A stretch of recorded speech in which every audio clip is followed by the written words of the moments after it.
বাংলাদেশ ও সংযুক্ত আরব আমিরাতের মধ্যকার ২ ম্যাচের টি-20 সিরিজ শুরু হতে যাচ্ছে শারজাতে। স্থানীয় সময় সন্ধ্যা ৭টায় অর্থাৎ বাংলাদেশ সময় রাত ৯টায় মাঠে নামবে দুই দল। উত্তাপ ছড়ানো এই লড়াই দেখা যাবে সরাসরি টেলিভিশন ও অনলাইন প্ল্যাটফর্মে, যেখানে বাংলাদেশ ছাড়াও বিশ্বের বিভিন্ন দেশের দর্শকদের জন্য রয়েছে আলাদা সম্প্রচারের ব্যবস্থা। বাংলাদেশে সিরিজটি সরাসরি সম্প্রচার করবে দেশের জনপ্রিয় ক্রীড়া চ্যানেল টি স্পোর্টস। ভারতীয় উপমহাদেশে ভারতীয় দর্শকরা ম্যাচগুলো দেখতে পারবেন ফ্যানকোড প্ল্যাটফর্মে। মধ্যপ্রাচ্য ও উত্তর আফ্রিকা ক্রিকেট প্রেমীদের জন্য রয়েছে ক্রিকবাজের লাইভ স্ট্রিমিং ব্যবস্থা। পাকিস্তানি খেলা দেখা যাবে জিও সুপার চ্যানেলে। অন্যদিকে যুক্তরাষ্ট্র ও কানাডায় ম্যাচ সম্প্রচার করবে উইলো টিভি। বিশ্বের অন্যান্য অঞ্চলের দর্শকেরা স্পোর্টস আই এবং ইউটিউব লাইভের মাধ্যমে ম্যাচ উপভোগ করতে পারবেন। সিরিজের দুটি ম্যাচই অনুষ্ঠিত হবে ঐতিহাসিক শারজা ক্রিকেট স্টেডিয়ামে।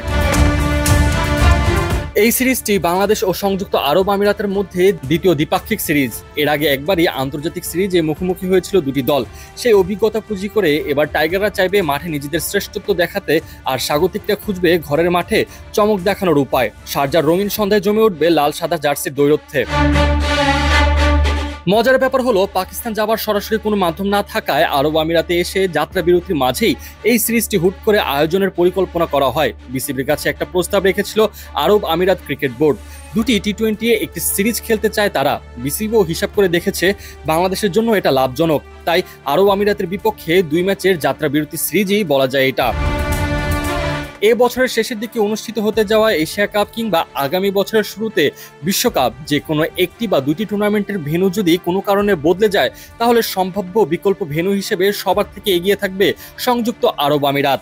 এমন প্রেক্ষাপটেই নতুন করে গুরুত্ব পাচ্ছে এই দেশের মাটি। শুধু বৈশ্বিক টুর্নামেন্টের সম্ভাব্য আয়োজন নয়, সাথে বাংলাদেশ দলের পরিকল্পনাতেও আরব আমিরাত হয়ে উঠেছে গুরুত্বপূর্ণ। কেননা বিশ্ব আসরের প্রস্তুতি হিসেবে যত বেশি সম্ভব টি-20 ম্যাচ খেলতে চায় বাংলাদেশ দল। ২০২৫ সালের বড় মঞ্চে ভালো করতে হলে দলকে করতে হবে এখন থেকেই। তাই বছরের শুরু থেকেই সূচিতে ঠাঁই পাচ্ছে টি-20। এবছর বাংলাদেশ খেলবে মোট ১৯টি টি-20 ম্যাচ। সেই অভিযাত্রা শুরু হচ্ছে এই সিরিজ দিয়েই, আরব আমিরাতের বিপক্ষে দুটি ম্যাচ।